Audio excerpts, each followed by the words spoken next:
کسی پہاڑ کی غار میں ایک اللہ والا رہتا تھا اور اللہ اللہ کرتا تھا ہر وقت. اللہ کی طرف سے کھانا آ جاتا تھا اور وہ کھا لیا کرتا تھا. تو خدا امتحان بھی کرتا ہے، آزمائش بھی کرتا ہے. دعا کیا کرو اللہ ہماری آزمائش نہ فرمائے. ہم لوگ آزمائش کے قابل کہاں ہیں؟ تو اللہ پاک نے جب اس اللہ والے کی آزمائش فرمائی تو 3 دن تک کھانا نہ آیا. 3 روز تک کھانا نہیں آیا. جب نہیں آیا تو بھوک نے ستایا، اور جب بھوک نے ستایا تو پریشانی ہوئی، اور جب پریشانی ہوئی تو دل میں خیال آیا کہ اب میرے لیے سوال کرنا جائز ہو گیا، اب تو میں بالکل بھوک نے تنگ کر دیا مجھے. تو پہاڑ سے نیچے اترے اور جا کر کے ایک مکان پہ سوال کر دیا، اور سوال یہ کیا کہ اللہ نام پہ مجھے کھانا چاہیے. ان گھر والوں نے 3 روٹیاں دے دی. ان گھر والوں نے 3 روٹیاں دے دی اور یہ اللہ کا ولی لے کے چل دیا. تو جس گھر سے 3 روٹیاں ملی تھی ان کے یہاں ایک کتا بھی تھا. وہ اس ولی کے پیچھے پیچھے لگ گیا اور بھونکار قریب تھا کہ کاٹ کھائے پھاڑ کھائے. اللہ کے ولی نے سوچا کہ یہ تو بڑا ظالم کتا پیچھے لگ گیا، 1 روٹی اس کو پھینک دوں، 2 مجھے کافی ہو جائیں گی، یہ اپنا اس کی ہلے لگ جائے گا، مشغول ہو جائے گا، میں نکل جاؤں گا. یہ کتاب کی بات ہے، حدیث کی نہیں. تو نفحۃ الیمن کتاب میں واقعہ یوں لکھا کہ کتا 1 روٹی کھا کے پھر بھاگ کے اس ولی کو مل گیا اور بہت بھونکار کاٹنے کے قریب ہوا. تو پھر اللہ کے ولی نے سوچا کہ یار 1 ہی روٹی کافی ہو جائے گی، یہ تو پھر ظالم پیچھے ہو گیا. اس نے دوسری روٹی بھی اس کو پھینک دی. اللہ کی شان، کتا دوسری روٹی کھا کر کے پھر ولی کے پیچھے پیچھے. اس نے سوچا ایسی روٹیوں سے تو یوں ہی بھلے، وہ تیسری بھی پھینک دی. کتے نے تیسری بھی کھا لی، اور جب تیسری روٹی کھا کے کتا بھونکا، اب ولی کھڑا ہو کر غصے میں آ گیا اور کہنے لگا او کتے تجھے شرم نہیں آتی؟ عربی کا لفظ ہے وَمَعَدِيمُ الْحَيَا، اور بغیرت کمینے، تیرے مالک نے 3 روٹیاں دی تھی، جس دروازے پہ تو رہتا تینوں کھا لی، پھر بھی بھونکتا ہے. 3 روٹیاں میں نے تجھے دے دی پھر بھی بھونک رہا ہے. تو یوں لکھا اس کتاب میں کہ اللہ پاک نے کتے کو بھی زبان دی اور وہ یہ کہنے لگا کہ ولی صاحب ذرا ٹھہرو، خود فیصلہ کرو، تم بے غیرت ہو یا میں بے غیرت ہوں.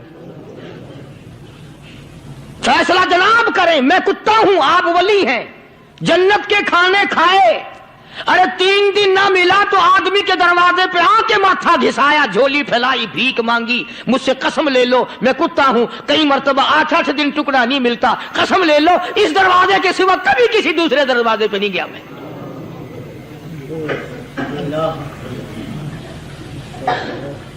تجربہ کر لو. 3 دن کتے کو ٹکڑا ڈالو، 4تھے دن دم ہلا کر تمہارے پاؤں میں لٹے گا. ساری عمر گزر گئی اس مالک کا دیا ہوا کھاتے ہوئے پیتے ہوئے، آج بھی تجھے اس مالک کا دروازہ سمجھ نہیں آیا. پانی وہ پلاتا والذی ہوا یطعمنی ویسقین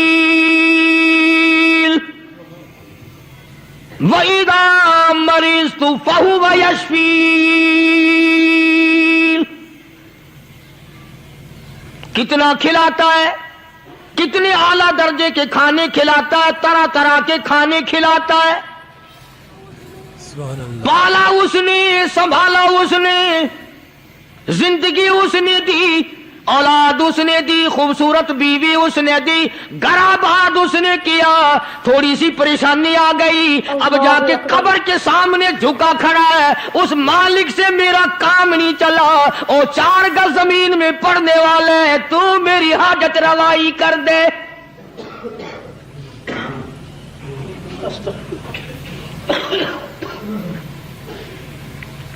کون سے ولی نے یہ تعلیم دی، کون سے ولی نے یہ ترغیب دی؟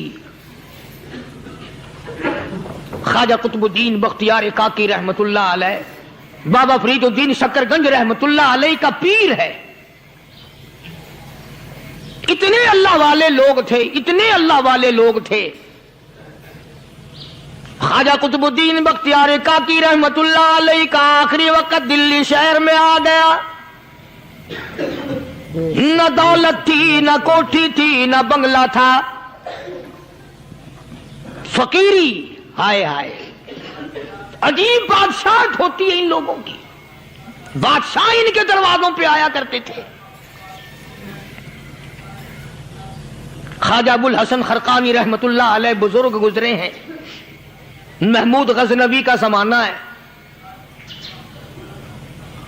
محمود غزنوی مرحوم بادشاہ نیک آدمی تھا.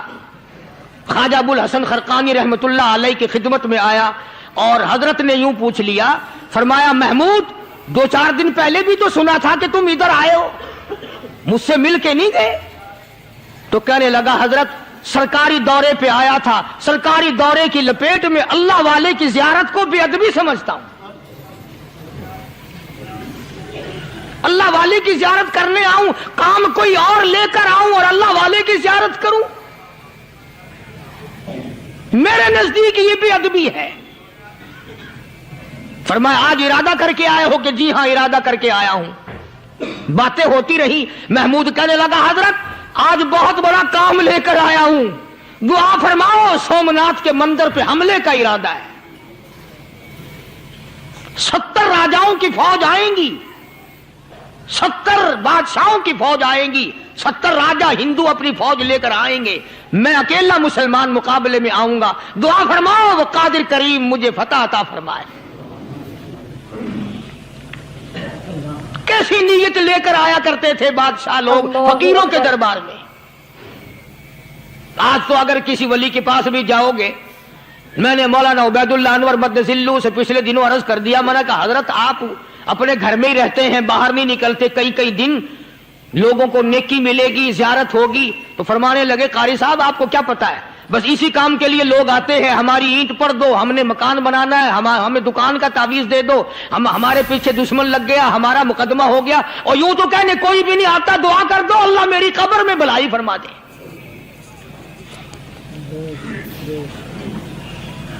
تو محمود غزنوی نے خواجہ ابو الحسن خرقانی سے درخواست کی کہ آپ دعا فرمائیں. اللہ والے نے دعا بھی فرمائی اور اپنا مسلح دے دیا. یوں فرمایا محمود جب مشکل وقت آ جائے اس مسلح پہ کھڑے ہو کر 2 رکعت نماز ادا کرنا. پتا چلا کہ اللہ کی مدد جو ہے وہ نماز کے ساتھ ہے. میں تمہیں بھی بتاتا ہوں، ولی تو میں نہیں. جب بھی کوئی پریشانی آئے، جب بھی کوئی تکلیف آئے، فرمایا استعینوا بالصبر والصلاۃ، نماز پڑھو انشاءاللہ آسانی ہوگی. صبر کر، نماز پڑھ. ان اللہ مع الصابرین، اللہ پاک صبر کرنے والوں کا ساتھی ہے. صبر بھی کرتا جا، نماز بھی ادا کرتا جا. جس سے تیرا بگاڑ ہے یوں بھی سوچتا جا میری طرف سے کوئی ظلم نہ ہو جائے، میں مارا جاؤں گا. اللہ ساتھ لے کر چلا گیا اور اپنی فوج کو لے کر کے سومناتھ کے مندر پہ حملہ کر دیا. مسلمان فوج بڑا سفر کر کے آئی تھی، دور سے آئی تھی، تھکی ہوئی تھی، چور تھی، اتنے حالات نہ تھے، اتنے ہتھیار نہ تھے. 70 راجاؤں کی فوج کے مقابلے میں مسلمانوں کو شکست ہو گئی. محمود غزنوی کو خبر دی گئی بادشاہ شکست ہو گئی. محمود نے 2 رکعت نماز ادا کی. اور یہ بھی بتا دوں اللہ والوں کا اتنا ادب کیا محمود غزنوی نے کہ اس مسلح پہ کھڑے ہو کر نماز نہیں پڑھی، اس کو سر کے اوپر رکھ کے نماز پڑھی. مسلح اللہ والے کا سر پہ رکھ لیا اور نماز پڑھی خدا کی حضور میں. اور پھر سر سجدے میں رکھ دیا. او میرے پروردگار بے نیاز خالق و مالک، میں گناہگار صحیح، میں سیاکار صحیح، میں تیرا بندہ ہوں. او میرے مولا مقابلہ کفر سے ہے، حق پرستوں کی نہ کی تو نے گر دل جوئی نہیں، تا نہ دیں گے بت کے مسلم کا خدا کوئی نہیں۔ او میرے پروردگار آج مجھے ذلیل نہ کر، آج میری شکست نہ کر، آج مسلمانوں کو شکست نہ دے۔ اور بے نیاز پروردگار کافر کہیں گے ان کا خدا کہاں گیا؟ بس محمود غزنوی نے اللہ کے حضور میں نماز ادا کی اور دامن پھیلایا اور سر سجدے میں رکھا، وہ اطلاع ملی کہ شکست فتح میں بدل گئی۔ چنانچہ جمعے کا خطبہ محمود غزنوی نے سومناتھ کے مندر کے اندر دیا۔ اس قدر اللہ والوں کو دلچسپی تھی ان معاملات سے کہ قوم کے لیے بھلائی ہو، ملک کے لیے بھلائی ہو، عوام کے لیے آخرت کی دنیا کی بھلائی مقصود تھی۔ خواجہ قطب الدین بختیار کاکی رحمت اللہ علیہ دلی شہر میں رہتے ہیں، بادشاہوں کا زمانہ ہے۔ اللہ اللہ کیا عجیب لوگ تھے۔ آج تو اچھے بھلے دیندار طبقہ نماز پڑھانے والوں کو نماز کے، غسل کے، وضو کے مسائل معلوم نہیں۔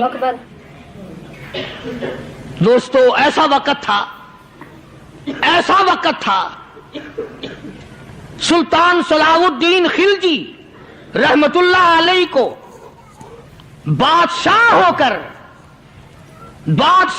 کر عربی کی بہت بڑی 4 جلدوں میں کتاب ہے ہدایہ بادشاہ صلاح الدین خلجی کو زبان نہیں یاد تھا۔ اتنی بڑی عظیم کتاب زبان نہیں یاد تھی۔ وہ بادشاہ بھی ہوا کرتے تھے اور ولی بھی ہوتے تھے۔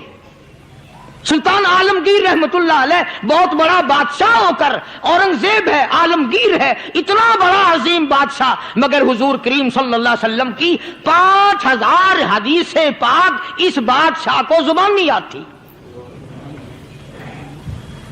اور قرآن کا حافظ تھا، قرآن کا قاری تھا، قرآن کا عالم تھا، قرآن کا مفسر تھا،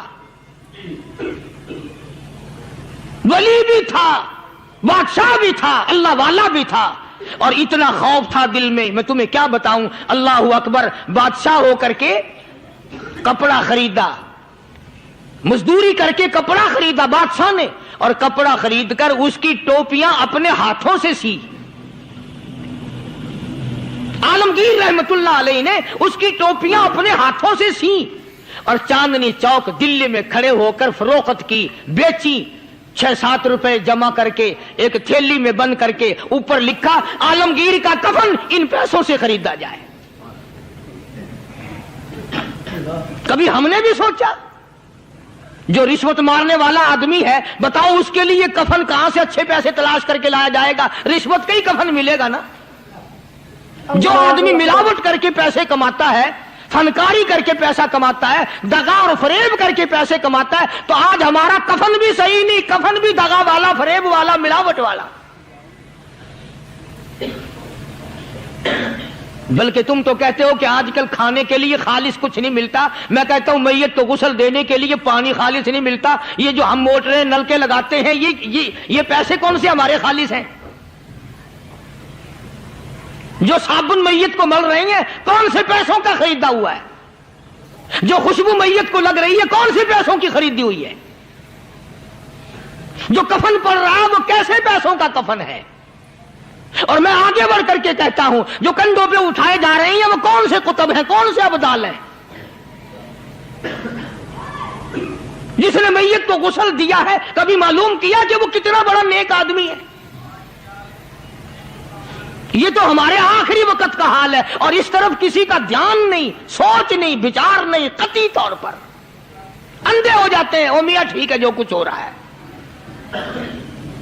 اچھا ایک بات عرض کروں، اللہ تبارک و تعالیٰ کے یہاں جب ہم جائیں گے، اگر اور سارے معاملات کو چھوڑ دو، اللہ پاک یہی پوچھ لے کہ میاں یہ کفن جو پہن کے آیا یہ کیسا ہے؟